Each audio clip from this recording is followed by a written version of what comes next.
Pet Life Radio. This is Pet Life Radio. Let's talk pets.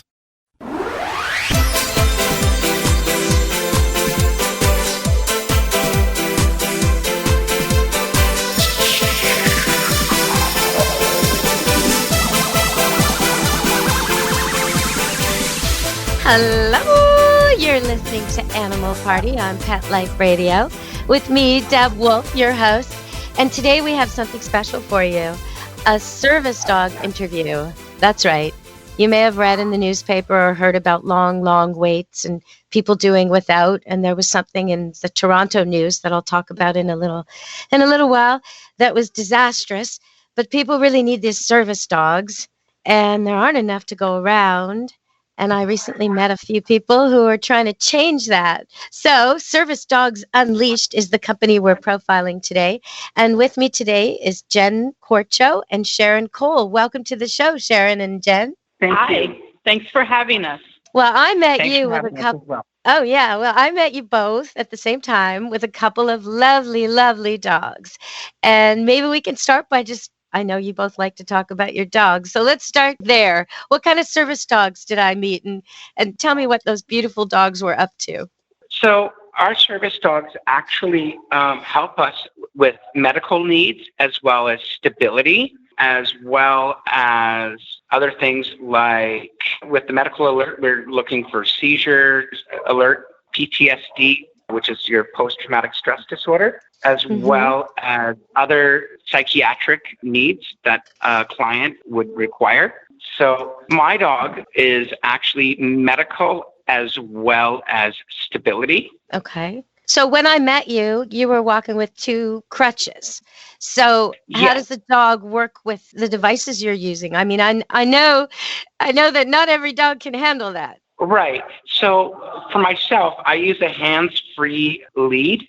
So I put the lead around my waist, so I don't actually have to use the lead in hand. But I also use a wheelchair as well for my mobility. So the dog has to be able to navigate that, not be afraid of it, get out of the way, and definitely not pull down a person who's walking with crutches or dart away from someone who's in a wheelchair. So it takes a pretty special dog. Now, when I met you both, Sharron and Jenn, you came in with the most adorable blonde golden retrievers, only they weren't quite golden retrievers. So maybe you want to explain that a little bit? Yeah, so we have a line of dogs that we call sport retrievers and mini sport retrievers. They're usually a mix of Cocker Spaniel and golden retrievers. Okay, so now people are listening going, what? Cocker Spaniels and golden retrievers? So why those two? What's going on? Why would you? I mean, I kind of know, but most people don't think of a Cocker Spaniel as a working dog, even though if you ever throw a ball for one, you sure will find that dog will bring it back and bring it back and bring it back. It's a working dog. But why a Cocker Spaniel of all the dogs on the earth? Why them? Cocker Spaniels are known to be super intelligent. Whereas, like, if you were to go with, like, a Papillon, they would be too yappy in that regard because they talk a lot. For a Cocker Spaniel, they're a working dog because they're originally bred for gun dog, which means that they were for hunting small game like rats, other rodents, rabbits, and including birds. Well, yeah. And also, like, when I think of Cockers, there's something in going small that makes them less intimidating, right? Yeah. And also they live a lot longer. Oh, I see. So you're taking a golden retriever, lovey dog, and you're breeding it with something that wants to work and lives long and doesn't scare anybody. So that's a smart move. I mean, yes, Jenn? Typically, the average lifespan of a purebred golden retriever is 14 years. Right. Okay. So if you're lucky. If you're lucky. So typically, that's why we like to breed our dogs with another dog and make a hybrid. So that way, the longevity of the dog is there. Now, that's kind of a double whammy because not only are you getting what some would declare as hybrid vigor, whenever you take 2 breeds that aren't the same, you're less likely to get the genetic problems that have arisen by breeding over the years. Correct. So there's the 1 plus, and then you're breeding to a small dog, and usually small dogs live longer than big dogs. So you got double going for you there. Now, I know that it takes a long time to train a service dog. So you definitely don't want a Great Dane to be a service dog because he only grows up at 2 or 3.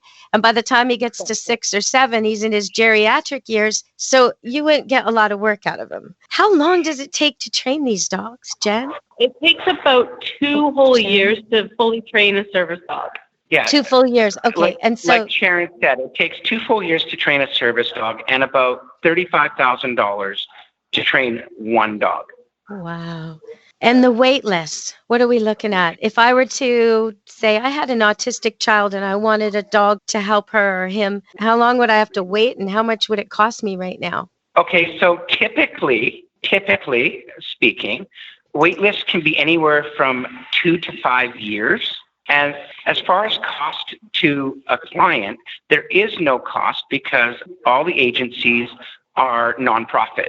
So everything does come out of our own pocket. We actually have to rely on sponsors to help us with food costs and any other charitable donations that they would like to give us. Sharron, you want to touch base on that as well? You know what, Sharron? I'd love you to spell out what do you need? What do you need? Because this is the time to tell everybody. If you're out there and you're thinking, you know what, I'd like to help these people get more service dogs for more people, what's on your wish list? We need more donors and we need volunteers as well as sponsors. And fosters. Okay, so tell me what's involved in a foster? Well, the fosters will be able to take care of the dog temporarily while being trained as a guide or an autistic aid dog. As well as... And they will be able to stay with the foster, and then the foster will be working with the handler as well as the dog trainer to train the dog. Okay. So you're looking for people who've had a dog before, I'm guessing, and are soft, I would say. You don't want people who want to be big on correction. I know sometimes people think service dogs must be precision trained, so that means harsh. Harsh is not precision, right? You want a dog who's not afraid of anyone. And that's really important that it isn't treated harshly, right? And that's why we do temperament testing right through from the time they're about 6 weeks old all the way through till they go for their provincial access testing. Okay. So I want to go to a little commercial break and we're going to come back because this is my favorite part. I love the puppy testing. So we're going to come back and we're going to talk about some of the tests you do on these puppies. So if you're at home and you have your dog at home or puppy and you thinking to yourself, I wonder if he could be a service dog. Well, you could do this little test on him when we get back after the break. And if he passes, maybe you want to see about joining a hospital visit program and getting him trained up to do that because, part-time service is nice too. And it's really, really rewarding for everyone. But we're going to talk about how to test your dog coming up next on Animal Party with Pet Life Radio. My guests are from Service Dogs Unleashed, and they're trying to help with this really long wait so more people get service dogs quicker. All right, everybody, stay tuned to Animal Party on Pet Life Radio. We'll be back. Does your dog itch, scratch, stink, or shed like crazy? Come to Dynavite for help. Order a 90-day supply of Dynavite. Dynavite for life. Pick up 2 tubes of Doggosuds. Get the 3rd tube free. Peppermint, tea tree, lavender, Doggosud shampoo. Made with all-natural coconut, jojoba, aloe. Great for healthy skin and soft, shiny coats. But no itchy, harsh chemicals. Lather up, rinse away. Try Doggosuds. Buy 2, get 1 free. At Dynavite.com. DINOVITE.com. Let's Talk Pets on PetLifeRadio.com.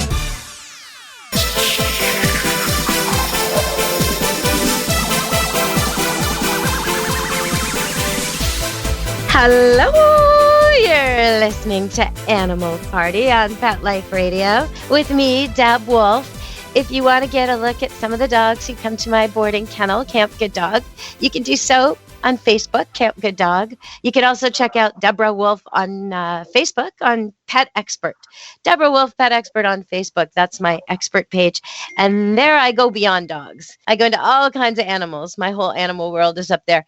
But right now we're talking to Service Dogs Unleashed. And there's a bit of a tie-in here because I was looking at Facebook and I saw one of my puppies on their website. right. And I'm proud of that. So Gunner, the little golden retriever, tested through the roof. And what does that mean for Gunner, Jenn? Gunner is going to be having a very, very unique job. So he isn't just a medical alert and stability dog. He is actually also being trained as a guide dog because my vision is going, so I'm visually impaired, as well as he's being trained as a deaf dog, as I just found out I am actually legally deaf. Oh my goodness. So Gunner, I'll tell you all, if you want to look at Gunner, go to Service Dogs Unleashed on their website and you can see Gunner. Gunner was born September 18th and his mother's a golden retriever. His father's a golden retriever. Gunner's a golden retriever. He's beautiful and loving. And what makes Gunner, Sharron or Jenn, whichever of you wants to answer this, what made Gunner the dog you wanted? Like, what was it that made him exceptional? I think partly because of we came, as you know, to your place and did an assessment, a temperament assessment on all the dogs. Right. And when he says all the dogs, when she says all the dogs, she means, let's see, was it 6 standard poodle puppies, 4 golden retriever puppies, 2 adolescent labradoodles. Is that it? And a couple of adult dogs. It's like a partridge in a pear tree. Yes, we tested a lot of dogs. Yes. And so during that temperament testing, he actually took to me right away. So when as you know, when I did the drop test with him, no, I didn't actually drop the dog, people. A drop test is where I'll take like my forearm crutches or I'll take a wheelchair and I'll knock it over to create a loud noise for the dog to see if they actually get spooked. And he did not flinch. He did not budge. He did not move. In fact, he went straight for the forearm crutches and was trying to figure out how to pick them up. For me, that is key. That is a star quality that I look for in all dogs. Now, you got to picture this, everybody. I mean, the puppy's tiny. He's got this little teeny tiny mouth, can barely pick up a full tennis ball, and he's trying to lift these giant, heavy metallic crutches that just came crashing to the ground. And, you know, other dogs would be running or peeing themselves or at least looking startled. And he was like, how do I pick this up for her? You know, it was really quite remarkable from a puppy the size of a pair of shoes. It was beautiful. And part of the reason why I named him Gunner is because his attitude and mentality was so gung-ho that he wanted to work right away. So that's how I came up with the name Gunner. Nice. Okay, so let's go through this a little bit. With that too, after we were done the assessment with him, he just gunned right towards the door to go play with his mate outside. And that was the other reason. He took off like a bullet out of a gun, you know? Right. Well, he was kind of a strange situation in that he was the only boy in his litter, which is rare. So he was just a little bit bigger, just a little bit tougher than the girls, and yet he wasn't a bully at all, which is also unusual when you're the only boy and just a little bit bigger and tougher. But he, so we outlined that a little bit. One of the things you did is you take an object the puppy doesn't know that's loud, and you drop it. And you see, if he does startle a bit, that's okay too, though, right? They don't have to be completely oblivious to the object, or they don't have to fetch it. What's a pass? Like, what would count as a pass? If someone's testing their dog at home and they take something loud, like a cane or a crutch or just a pot, and they just let it drop on the ground, making a really loud noise, what would be a fail and what would be a pass? Okay, well, prime example would be my other dog that I had. His name is Dakota, and he is afraid of practically everything, like crutches, wheelchairs, shopping carts, and so forth. So we can't have that. We're actually still working with him to make him better. Now, obviously, he is getting better. I've been doing a lot of work with him, and he's actually improving with tasks. He's being closer to wheelchairs now. And when I put a dog like him is going to take so much more work. So if people are testing their dogs at home, if your dog, if you make this loud noise test and your dog runs from it or cowers from it or is scared of it, he's probably not a candidate for visiting the hospital, because that's the kind of thing that happens at the hospital. Well, not true. They can still be candidates. They can still be candidates for hospital. Okay. But their role in the hospital would be different, as such as they can do deep pressure therapy, which is DPT. Okay. And that's what most people want in a hospital, like especially in the geriatric ward or pediatric ward. They're actually finding in studies that people with brain injuries are actually recovering quicker from having a therapy dog. Okay, so DPT, that's touch? Is that when the dog actually climbs onto the person and leans his weight against them? Is that what you're talking about? Yeah. Oh, yeah, wow. exactly. Okay. And that helps people with brain injuries? Yes, they've actually been doing studies with it. In the American Medical Journal, there's been some major improvements with that. Now, a therapy dog also can go to many different people. It's not just to one person. Actually, it's kind of funny we're doing the radio show today on pets because actually we have a client here who has one of our service dogs, and their dog is actually for seizure alert and stability. Okay, so that's really interesting. I had a standard poodle a year ago born that it was here for a long time. She was here for a long time because she was supposed to go to a special needs person.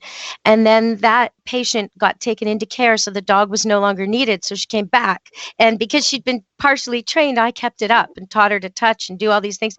Then she went to Vancouver Island, and she's now working for a child. This little poodle, 50-pound standard poodle, is now detecting seizures for this little girl. So the girl can go to school without her mom, can go to normal school without her mom. She can have friends. But for me, like, how does that even happen? How do you teach a dog to detect It's actually seizures? super easy. Really? It's super easy. Yeah. The dogs actually can usually detect or smell it before they happen because, as you know, dogs were originally used to detect breast cancer. I didn't know that, actually. Wow. Yeah. I know cancer's supposed to smell sweet, but I don't think humans can smell it necessarily. No. And a lot of the tests that doctors do in the medical field to test for cancer sometimes don't show, but actually they're finding that these dogs can actually detect and smell cancer, diabetes, seizures. They just know. But they don't know that's what we want. That's like when I train a dog to find the car. It's a big aha moment when he figures out that that's what I've been looking for, because he knew where it was. Yeah. He just didn't know that's what I was looking for. So I guess you put the dog in the room with someone seizuring and reward him for alerting you? And you just do this over and over? And then he starts to predict it earlier and earlier. Oh, I could see that. I could totally see almost all my dogs would do that, especially my poodles, because they're very intuitive and connected. Interesting. Yes. And that's why we have a probationary period when we put one of our dogs with a new handler, because not always are they going to be a proper fit. And while we're training the handler with the service dog, we are seeing how the bond is between handler and service dog. Okay, now, Jenn. Well, we have to go to a break. We're going to come back right after, and we're going to talk a little more. I'd like you to think about one more test they can do at home, listeners can do at home with their dogs, to see if they might be good for service. And we'll come back and give them that after the break. And maybe we'll hear a little bit from Sharron, too, when we come back. Stay tuned, everybody, to Animal Party on Pet Life Radio. And we're talking to Service Dogs Unleashed. If you want to see some beautiful, adorable dogs who work and help people who really need it, check out Service Dogs Unleashed. All right, everyone, stay tuned to Animal Party Pet Life Radio. Back after the break. Molly, here's your dinner. Zeus, that's not your food. Don't let that happen to your precious cat. Elevate your cat's eating experience with the Cat Tree Tray. The Cat Tree Tray keeps your cat's food off the floor and conveniently located on the cat tree. It's the perfect way to eat. It's a beautiful wrought iron tray that easily attaches to your cat tree and keeps dogs and other critters out of your cat's dish. A must for multi-pet households. There's a 6-inch tray for large bowls and a 4-inch tray for smaller bowls. Purchase your Cat Tree Tray today. Go right now to cattreetray.com.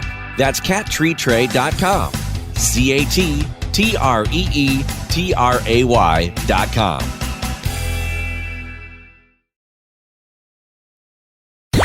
Let's talk pets Let's talk pets on Pet Life Radio. Pet Life Radio. PetLifeRadio.com.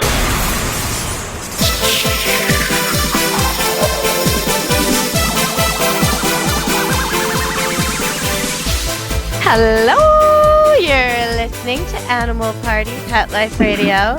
When Jenn and Sharron and their service dogs walk down the street, it's like an entourage. It's like rock stars. People come out of the woodwork to smile at them and nod at them and look at these beautiful Goldens, small Goldens, with their jackets on. And it's a beautiful thing, really. So if you want to get involved, please check it out. There's all kinds of ways to help. And also, if you're looking for a dog for someone, if you're looking for a service dog, they are making it extremely affordable, and they are helping to get those wait times down. So you might want to contact them about that as well. All right. So Jenn and Sharron, give me another test, please, for people at home. What else can they do to make sure they're not bringing a dog who'd rather not be there into the hospital, that they're picking the right dog for this? So first of all, I would suggest that they put their finger in the puppy's mouth. And if the puppy bites down, that puppy is not a great candidate. And then the second thing that they can do is they can make the dog work for food. So if the dog is eager and willing to work for, like, say, a treat or just a piece of kibble, then that would be the best candidate for the temperament. But also, too, we look for dogs that will also just rather be heavily praised with hands-on praise, like petting and saying, "Good job. This is what we want you to do." Because sometimes even a dog without a high food drive is a good dog for service. Don't discount that. They will always I'm glad you're saying that, because some of it is breed. Standard poodles really don't give a hoot about food, but they so love it when you tell them how good they are. Whereas my lab, he'll do anything for food. Anything. Yeah. And some dogs will work for something else, like a ball. You see that a lot with the detection dogs at the border. Right. They're high energy sporting dogs. They'll work for fetch. They'll do anything. They'll even find drugs if you promise you'll give them the ball if they succeed. So it's, as long as they're hardworking is what you're saying, I think. That's right. And also you want to make sure the dog doesn't have a high prey drive, because dogs that have a high prey drive tend to kill birds and cats and go after children sometimes. And that's the kind of aggression we don't want in a service dog. We do not want any aggression in the dog whatsoever. If there's any sign of aggression, you can usually spot it right away, and that will not be a service dog. Okay, so $35,000 sounds like a lot of money. I don't know how you're able to do this. You must be able to get the price down somehow. $35,000 for every single dog in 2 years. That just is so costly. My goodness. How are you managing? In the middle. We're doing an ongoing bottle drive right now. So if anybody has any bottles that they would like to donate, bring them down. Okay, so now Sharron's talking about the Lower Mainland, Greater Vancouver area. This show is broadcast worldwide. The station is in Florida, so it's got a huge, heavy American audience. But also, there are some Vancouverites listening. So if you're in the GVRD, if you're in the Vancouver area or the suburbs of Vancouver, British Columbia, Canada, they're looking for bottles. If you're not, then go to their, should it be Facebook? Is that where they should find you? Yeah, Facebook at Service Dogs Unleashed. Okay. We also have Instagram, which is service_dogs_unleashed at Instagram, as well as they can drop us a line at servicedogunleashed@gmail.com. I know there's a lot of listeners out there that don't know who's who here. So, well, you're Jenn. We've been talking to Jenn, and Jenn has described Gunner. And we were talking a little bit to Sharron on the side there. But I would like to know, what's your involvement in the company? Okay, so I am actually a behavioral specialist for the Canines and co-founder, but just more recently, I've just become chief executive of the board. Okay. And Sharron, what's your role? Are you training dogs? Yes, I am a professional dog trainer, and I have been the founder of Service Dogs Unleashed since 2016, and I actually am going all over the place, everywhere and anywhere. Really? So the nice thing about if somebody far away is looking for a service dog and just can't get past those wait lists, they should contact you anyway, even if they're far away, is what you're saying. Yeah, we can even do that on Facebook. We are mobile. So for the people that are in the Greater Vancouver... Do you ship dogs? Do you ship dogs? Do we ship dogs? Yes. We typically don't, but have them come to us. we would have the new prospective client come to us and take You know a what? look And I think at that's important. I think it's important to highlight this because lately I've been hearing, because my poodles last year, the litter of 9, 3 of them tested well for service. And now this year, 4 Goldens and 2 poodles and 1 Labradoodle tested well for service. I'm kind of getting a lot of attention from people who want service dogs, as well as people who are interested in them and providing them and yourselves. But I have had these stories come to me where they buy a dog from me or they ask for a dog from me and they tell me, we already spent $15,000 on a dog who never arrived. We already did this, that, and the other. And there are a lot of scam artists out there. Recently in Toronto, my sister, who's a high school teacher, had a lovely student who was waiting and waiting and waiting for a dog, a service dog from California. They paid $15,000 for this dog. When the dog came, the dog wasn't even house trained. It was aggressive. It wasn't a service dog at all. And the end of the story is horrible. The young woman actually took her life.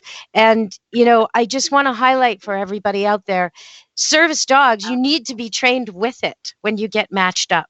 So if you're being approached online or you're trying to buy a puppy for someone who's truly a special needs person who needs help, needs an assistance dog, you need a program that you're going to go with the person the dog's supposed to help and receive some training, dog and handler, dog and patient, if you will. If they're just shipping you a dog that you've never met, this is probably a scam. Now, so be aware of that. And the other way you can also find out if the company is a scam, you can actually go to the AD Assistance Dog International and talk with Christine, because she's the head of ADI, and she could tell you what agencies in the States and Canada that are accredited as a service dog agency. Now, there are some companies out there that are not accredited yet, but you want to go with an accredited organization that is nonprofit. So everything that the organization does is strictly out of pocket or through sponsorship or donations or fundraising. Now, with that being said, I would like to advise the public that if you're going to go with a non-accredited organization, I would strongly suggest one that doesn't ask you for money. Okay. Because we, as Service Dogs Unleashed, we do not ask for money, right? Well, how do you do it then? If you have someone come to you, you must have more people than you have dogs. So how do you deal with this? There's never going to be There's never ever going to be enough dogs. That's true. Right? And the timeline to get these dogs out is always going to be a long time. Always. Right. Every agency that we've talked to, their wait list right now is 10-year wait list. But some have even actually closed their doors on applications because they're just overwhelmed with how many people are requiring a service dog. When I think of the little girl that I helped on Vancouver Island, 10 years, she'd be done with school by then. It's not in time. It's just not. No. She'd be an adult already, and homeschooled, or her mother sitting beside her class, one of the two. We want to open the doors and get people that need these dogs in a timely fashion. We're different from everyone else. Our main goal and mission is to improve the quality of life of those that are in wheelchairs, that are autistic, deaf. We are even right now trying here in Canada to get dogs to the VA, which is Veteran Affairs. Because as you know, that would be good. Yeah, that would be good. The vets suffer from post-traumatic stress disorder to the point that some of them actually take their lives. And we can't have that. We need to be there for our men and women of service, whether they're VPD, RCMP, fire departments across the country. They need service animals. Oh, I totally agree. There was recently a bunch of situations, and I guess the highlight of them all was the peacock, where people tried to travel and get special permission to take pets because they claimed they had anxiety issues. And someone actually tried to get on the plane with a peacock. And so that's why I think it's so important that we differentiate between people who truly need these animals and truly working animals and the people who are just trying to get their dog on a free flight. Okay. I have a very good story about that. I was on the SkyTrain not long ago, And I actually seen somebody sneak their pit bull, untrained and not a service dog, on the train, like Joyce Collywood, and they got off at New West, and the transit security was literally right in front of them, and they didn't even see them. Oh, my goodness. But also, too, we have a more recent story that's hilarious as hell. We just had a new client approach us wanting to get a service dog, but if they couldn't get a service dog, they wanted to train their pet rat as a therapy rat. Yeah. and we had to laugh. We're not in the business of training cats or rats or guinea pigs or gerbils or any other four-legged creature that is not a dog. It's like a Larson cartoon, the service cat, you know. But there are service cats. There are anxiety animals, and some animals can do the job besides dogs. But when you're talking about helping someone who can't see or can't walk, you need a four-legged dog. That's what you need. You need that dog. You need a dog who's stable and big. Yeah. Not a little teeny tiny rat crawling onto the subway or the bus or the SkyTrain. That's ridiculous. Yeah. I mean, my disability, like a lot of people don't notice it, but I had a horrific accident in 2011 where I fell in my home. And as you know, stats show that most accidents actually happen in the home or close to home. And my accident, unfortunately, took place October 22nd, 2011, in my home. I fell in my home in the bathroom and snapped my neck. I've got a T7, T8, L4-5, herniated tailbone, displaced pelvic, severed nerves, pinched off bowel, pinched off bladder. And that is why I require a service animal that's able to assist me with many different tasks. Well, you know, we've almost run out of time, and I wish we had more time. So I'm going to invite you back. I hope you can come back. We'll book a time if you're willing, because I'd love to talk more. We would love to come back. Oh, it was so good. All right. So everybody out there, if you want to check them out, go to Facebook, go to Service Dogs Unleashed, and you can actually see some of these puppies learning things. Gunner has already got house training now, and he's grown a lot. He's with me. I'm sort of the foster for now, and he's getting along with some of our guests at the boarding kennel, Camp Good Dog, as well as I've taken him away from his mother because I thought it was time. And so he's now with a couple of poodle puppies most of the time, and his sister and his, well, I guess surrogate grandpa. I don't know. There's a standard poodle called Noodle who loves puppies. So he's with him, and he's just basically learning dog etiquette, how to meet and greet, how to be nice, how to sit, how to come, how to heel, all the basics, but always gently, because I know he needs to be confident. And he's doing psychiatric already. So I was at Camp Good Dog, 3 weeks ago, and I was doing some work with Gunner. I was going to take him for a walk, but he actually had other ideas where he wanted to do EPT right away. He did not want to go for a walk. He wanted me to sit down, and he actually climbed to my lap and sat there and applied pressure to me. Wow. Well, you know, you've picked the right puppy. Okay, we've got to go. We've run out of time today on Animal Party, Pet Life Radio. Jenn and Sharron. Okay, one more thing, but we really do have to go. Yeah, I was going to say, for everyone who's going to our Facebook page, that Service Dogs Unleashed, please drop a like, write a comment. It doesn't matter. All publicity is good publicity for us. Oh, okay. Well, I'll have you back on the show because that's good publicity too.